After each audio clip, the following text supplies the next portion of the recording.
안녕하세요. 정민승입니다. 오늘 이렇게 여러분과 온라인으로 만나게 돼서 반갑게 생각하고 이런 자리를 이렇게 어떻게 보면 굉장히 선제적으로 만들어주신 부천시 평생학습센터에 굉장한 박수를 보내고 싶습니다. 왜냐면 뭐든지 처음 시작할 때 굉장히 어렵거든요. 그렇죠. 네, 그래서 지금 이희수 선생님 말씀하신 대로 열심과 힘이 모아져 나가는 하나의 계기가 되었으면 좋겠다라는 바람으로 시작을 해보고 싶습니다. 제가 그 표지를 이렇게 만들었습니다. 옆에 화면에 나오고 있을 텐데 온라인 평생학습의 상상과 허상이라고 하는 굉장히 멋진 제목을 부천시에서 주었어요. 그런데 저도 상상을 해보고 그다음에 이상이 뭔가 생각해 보니 사실은 지금의 상태는 이렇게 똑바로 서 있는 네모가 아니라 모서리로 겨우겨우 버티고 있는 그런 네모의 상태다라는 생각이 들었습니다. 여기 보면은 여기 끝에 이 부분이 지금 어디로 갈 것이냐. 이쪽으로 갈 수도 있고 이쪽으로 갈 수도 있다. 그래서 우리가 그냥 생각하기에는 일상이 계속 반복되고 있는 것 같지만 사실은 그렇지 않다. 이 일상 속에서 어떤 방향으로 가고 있고 좀 전에 말씀하신 연대로 갈 거냐 각자 도생으로 갈 거냐 온라인의 가치를 어떻게 볼 거냐 평생학습자가 어떻게 활동하느냐에 따라서 지금 여기 요 네모는 오른쪽의 네모로 설 수도 있고 왼쪽으로 다시 설 수도 있다. 그래서 유발 하라리도 그런 얘기를 많이 했죠. 결국은 지금 어떻게 선택을 하느냐, 어떤 행동을 하느냐에 따라서 포스트 코로나의 질이 결정된다라는 이야기를 했는데 그것은 평생학습에도 동일하게 적용된다라고 생각이 듭니다. 제가 지금 원론에서 시작하기라는 제목으로 이제 시작을 하려고 그러는데 원론 그럼 좀 지겹잖아요. 온라인 이런 영역에서 원론은 뭐하러 얘기하나라고 생각을 할 수가 있는데 사실은 온라인 평생학습 여러분 한번 생각해 보세요. 상상을 한번 해보세요. 온라인 교육 어떤 게 떠오를까? 어떤 게 떠오르세요? 대개는 온라인 평생학습이라고 할 때 이런 식으로 동영상을 띄워놓고 막 학습하는 걸 떠올릴 거라는 거죠. 그것은 사실은 온라인이라고 하는 잠재력, 평생학습이라고 하는 잠재력을 충분하게 인지하지 못한 상태의 상상이거든요. 그것은 제가 여기서 지금 얘기한 기술은 도구다라고 하는 구 패러다임에 머무르고 있는 사고다라고 하는 얘기를 좀 드리고 싶어요. 그래서 우리가 평생학습과 온라인 제대로 상상하고 우리가 가지고 있는 이상을 그 안에서 구현하겠다라고 생각한다면 온라인에 대해서 다른 접근을 해야 된다. 이게 인터넷 이런 거 그냥 도구다. 잘 쓰면 된다. 이게 아니라 도구 이상이다. 그럼 도구 이상이면 뭐냐? 문화고 공간이고 우리 인간을 바꾸는 환경이다. 라고 하는 이런 그 관점을 가져야 된다라고 하는 얘기를 좀 드리고 싶어요. 그래서 이게 제가 이제 이 관련된 내용을 사실은 굉장히 많은 평생학습 그 관련자들이 질문을 이 포럼에 주셨더라고요. 그래서 제가 이렇게 열심히 그 참여하시려고 하고 관심을 가지고 계신다고 하면 조금 내용을 정리해야 되겠다 그래서 제가 줄글로 좀 썼습니다. 그래서 평생학습센터에 지금 올려놨거든요. 그래서 꼭 좀 읽어보셨으면 좋겠어요. 사실 20분은 굉장히 여러분한테 그냥 어떻게 보면 생각의 엑기스? 굉장히 중심만 전달해 드리는 거거든요. 그래서 자극만 조금 받으시면 된다. 더 중요한 것은 그것을 더 발전시켜 나가고 생각을 나누시는 거다라고 생각이 들고요. 그렇게 할 수 있는 계기가 바로 사실은 온라인을 도구로 보는 관점에서 탈피하는 거다. 그래서 오늘 제가 드릴 얘기는 그거예요. 그러니까 우리가 온라인, 인터넷 이런 것들을 그냥 학습 도구다라고만 보지 말고 정해져 있다라고 보지 말고 평생학습적 관점에서 재해석해내면 어마어마한 변화가 가능하고 좀 전에 이희수 교수님이 말씀하신 새로운 어떤 장을 열어가는 그런 힘이 될 수 있다라고 얘기를 드릴 수 있을 것 같아요. 그래서 지금 예를 들면 미디어의 발달이라고 하는 것도 우리가 미디어, 매체 이런 게 사실은 사람과 사람의 사이를 메우는 거거든요. 그러니까 말도 미디어고요. 또 글도 미디어예요. 근데 우리가 미디어 그러면 기술이라고 생각해서 우리랑 떨어뜨려 놓고 생각합니다. 근데 비트윈이거든요. 우리와 우리 너와 나, 그들과 그들을 메우는 공간이 사실은 미디어이기 때문에 그 미디어라고 하는 것은 사실은 도구 이상일 수밖에 없었어요, 원래. 그래서 인쇄 매체가 등장했을 때는 그전에는 그야말로 책이라는 방식이 아니라 이렇게 필사를 했죠. 그러니까 한 명 한 명 하고 뭐 지식을 하나 전달하고 굉장히 필사 본 자체가 중요해요. 그거는 대중이라고 하는 건 아예 생각할 수가 없죠. 소수의 지식인만이 가지고 있는 이런 단계로부터 인쇄 매체는 이 지식이라고 하는 것이 책이라고 하는 그 인쇄 매체를 통해서 확 퍼져나가는 그런 모습들을 보여주거든요. 그러면 사람들의 생각이 바뀌어요. 그죠? 그러니까 인간의 학습력이라고 하는 것이 미디어와 늘 이렇게 연결되어 있었다. 인간을 바꾸고 자아를 바꾸고 사회를 바꾸는 굉장히 중요한 그런 장치다라고 하는 것이고요. 그러면 이제 텔레비전도 마찬가지였어요. 그러니까 글을 모르는 사람 너무 좋은 거예요. 영상으로 보니까 그런 사람을 위한 정보의 대중은 대신 일대 다수의 커뮤니케이션이니까 뭔가 정보 조작이라든가 이런 것들이 가능해진다라고 하는 특징을 가지고 있어요. 그러니까 우린 잘 몰라 이러고 따라가는 그런 태도를 가지게 되는 거죠. 그럼 인터넷은 뭐냐? 간단하게만 말씀드리면 두 가지를 들 수 있어요. 그러니까 우리는 지식이라고 하는 게 막 따로 있다고 생각했어요. 그런데 책처럼 구조화되어 있다. 그런데 그 인터넷의 디지털화라고 하는 건 0과 1로 이 아날로그적 방식을 다 바꾸거든요. 우리가 화면에서 꽃을 봐요. 근데 그 꽃이라는 것이 사진을 찍어서 올린 게 아니고 0과 1이 조합돼서 보여지는 거란 말이에요. 진짜 개념이 없어집니다. 그러니까 진짜로 꽃이 있고 그거를 모사해서 우리가 보여주고 그런 복사하면 할수록 흐려지죠. 그게 아니라 디지털은 복사해도 똑같아요. 지식의 존재론 자체가 근대와는 전혀 다른 방식을 가능하게 해주는 게 바로 우리가 사용하고 있는 인터넷 매체의 특징이거든요. 그럼 우리가 생각하는 외우는 거, 진짜, 이거 오리지널리티 이런 부분이 당연히 사회적으로 변합니다. 교육도 변하죠. 학습도 변할 수밖에 없는 것이 인터넷, 디지털 이런 것들이 가지고 있는 속성이다.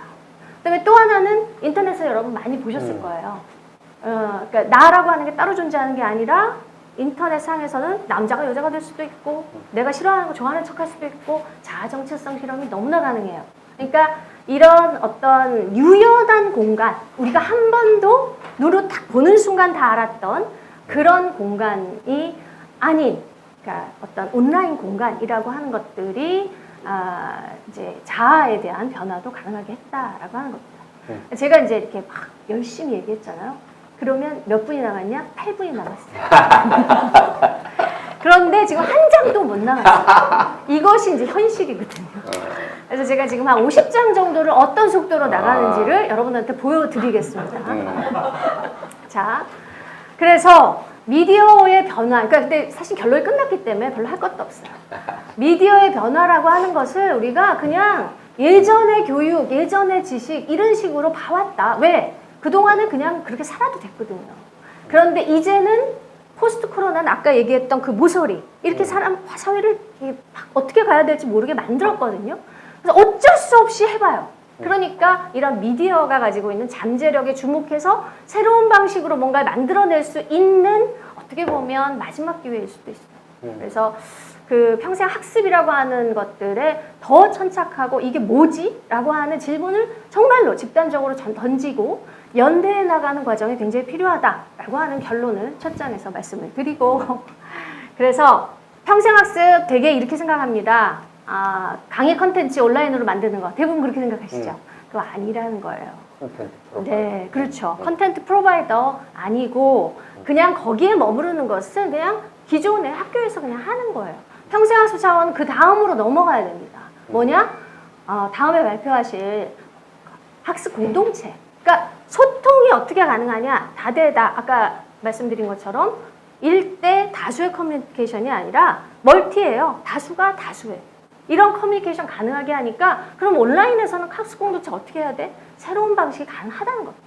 익명성 이런 거 어떻게 이용하지?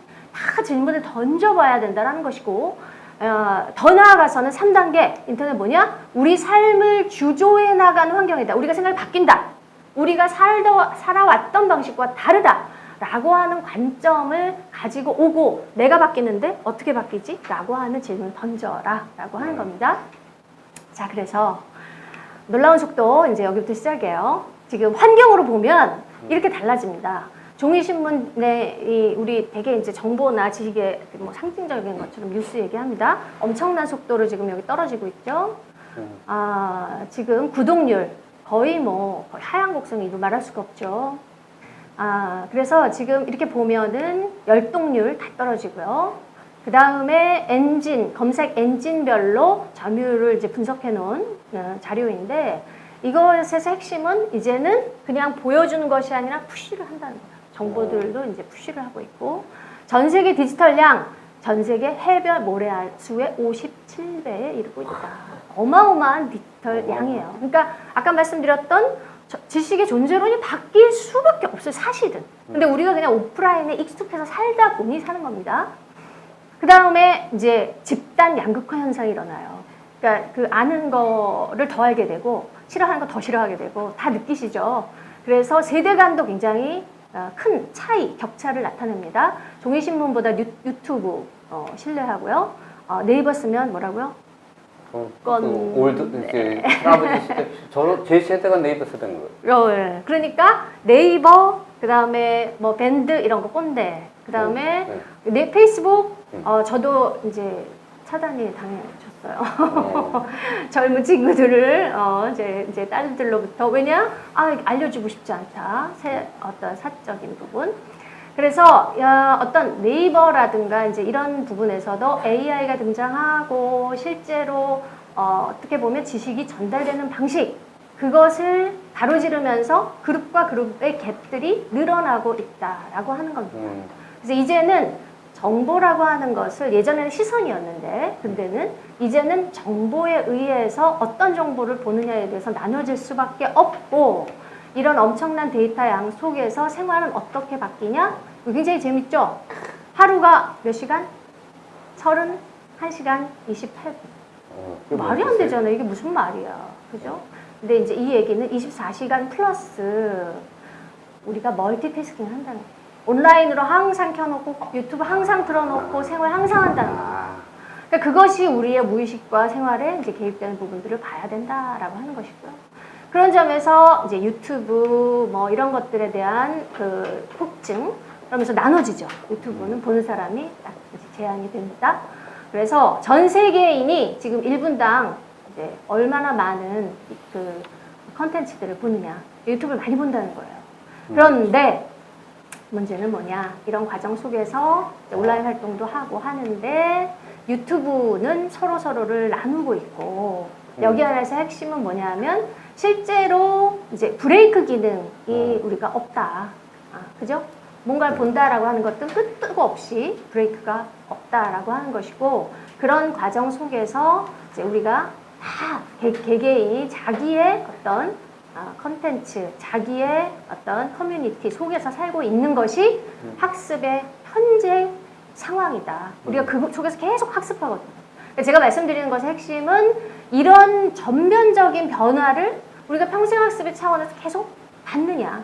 디지털 시티즌십이라고 하는 부분에 대해서 고민하고 이야기해 봤느냐라는 질문을 우리가 좀 던지자라고 하는 겁니다.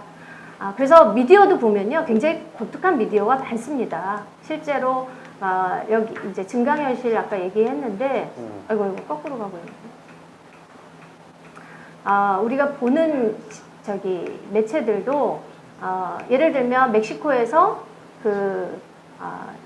폭력을 저지르는 그 장면을 뉴스로 증강현실로 주는 거예요. 그럼 내가 그 자리에 있는 것처럼 느낍니다. 그러면 정말 너무나 공포스럽고 이때 어떻게 해야 되는가라는 생각을 하게 되거든요. 그럼 그거는 뉴스 한 줄로 무슨 어떤 폭력이 있었다라고 하는 것과는 차원이 다르죠. 그러니까 이렇게 기술이라고 하는 것을 어떤 자극과 연결시킬 것이냐라는 질문을 던져줘야 되고 그 다음에 대상층도 이렇게 Smart, Young and Bold at Work라고 하는 그룹을 정한다든가 이런 것들이 새롭게 나타나고 있는 부분이다라고 하는 겁니다. 그래서 평생학습을 중심으로 보면 제가 이제 아마 거의 끝난 시간이 됐죠. 30초가 남았습니다. 이제 정리를 할 시간이 됐어요. 그래서 사실은 아고라가 지금 끝났어요. 19년 작년에 이제 끝났습니다. 그 실패를 다시 보자. 그리고 현재 뭐냐? 셀럽이 재등장하고 있다. 아고라가 실패한 이유 뭘까요? 한번 탐색해 보세요. 그 굉장히 중요한 평생학습의 네트워크였거든요. 그 다음에 지금은 셀럽이 다시 등장을 하고 있단 말이죠. 그럼 이거 무슨 의미지?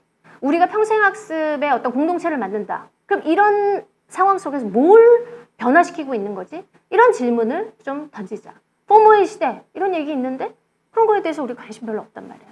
그러면 이런 포모들과는 우리 평생학습 어떻게 연결되느냐?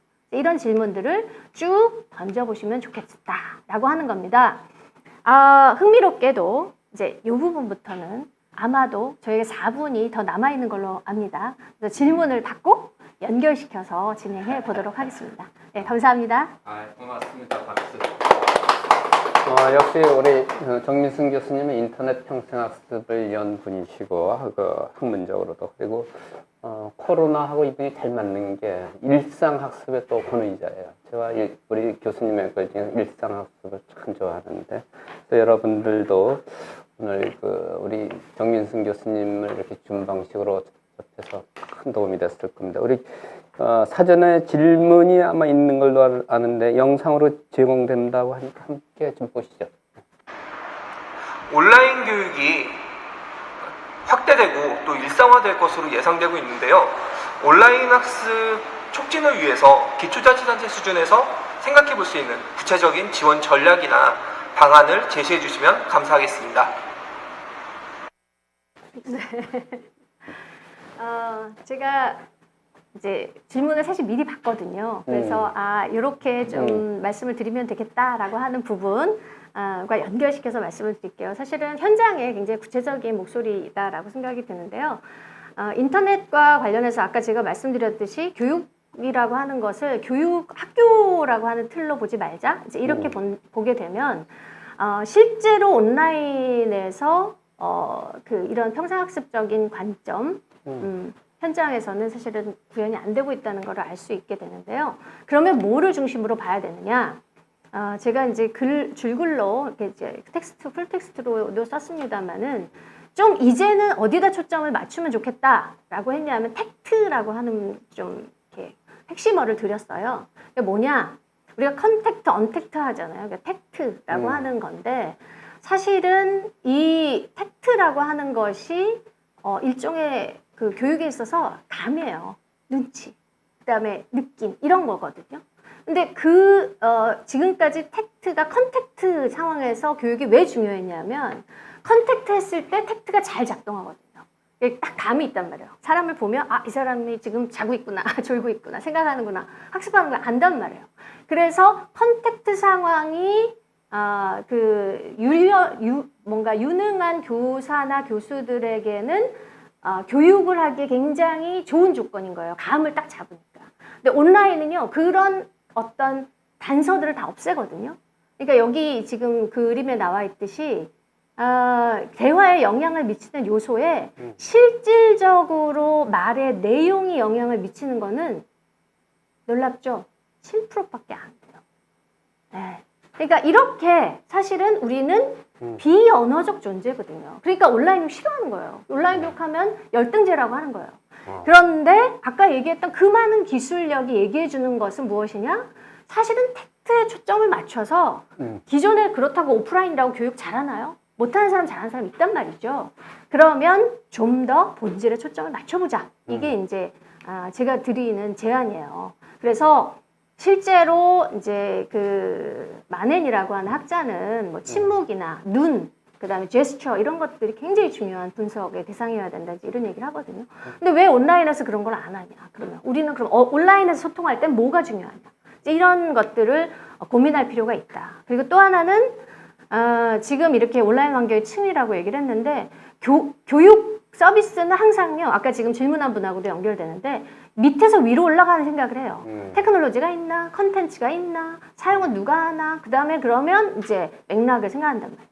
근데 학습자들은 반대예요. 근데 온라인인지 오프라인인지 안 중요해. 난 배우고 싶어. 또는 뭐가 지금 요청이야. 사회성부터 이 밑으로 내려간다는 거죠.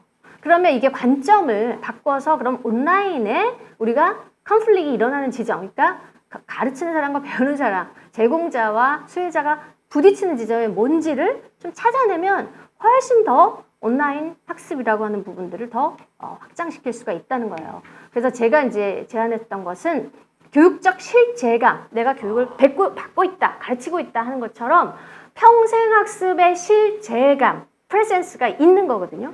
네, 평생학습을 좀 하고 있다라고 하는 것들을 다양하게 제공해주자. 그래서 질문하셨던 내용과 관련해서는 저 이렇게 좀 그냥 떠오르는 생각을 제안한 거예요. 그러니까 여러분들도 조금 더 그렇게 확장시켜서 생각해보자.